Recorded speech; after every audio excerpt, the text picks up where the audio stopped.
ఈ రాష్ట్రంలో భక్తులకి కనీస సౌకర్యాలు సెక్యూరిటీ ఇవ్వలేని ఈ ప్రభుత్వం ఉంటే అంతా పోతే అని. మొన్న తిరుమల, నిన్న సింహాచలం, ఈ రోజున శ్రీకాకుళంలోని పలాసలోని కాశీబొగ్గు ఆలయంలో సుమారు 9 నుంచి 10 మంది చనిపోయారు. ఇంకా క్షతగాత్రులు ఉండొచ్చని తెలుస్తుంది. వాళ్ళ కుటుంబాలకు ప్రగాఢ సానుభూతి తెలియజేస్తున్నాం. అంతేకాదు, ఈ రాష్ట్రంలోని చంద్రబాబు నాయుడు గారు మంత్రులు ప్రగల్భాలు పలకటం తప్పితే దేనికి పనికి రావట్లేదు. క్షేత్రస్థాయికి వచ్చే పనిచేసే అధికారులు లేకుండా పోయారు.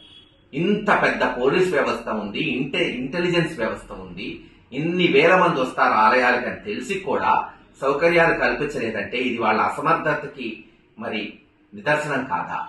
ఆలోచించండి రాష్ట్ర ప్రజలు. ఉన్న పోలీస్ వ్యవస్థని, ఇంటెలిజెన్స్ వ్యవస్థని వైఎస్ఆర్సీపీ నాయకుల మీద అక్రమ కేసులు, దొంగ కేసులు పెట్టడం తప్పితే వాళ్ళని దేనికి పనికి రాకుండా చేస్తుంది ఈరోజు ఈ ప్రభుత్వం.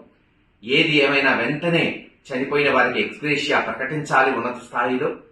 మరోసారి ఇటువంటి ఘటనలు జరగకుండా చూడవలసిందిగా వైఎస్ఆర్సీపీ పార్టీ డిమాండ్ చేస్తుంది.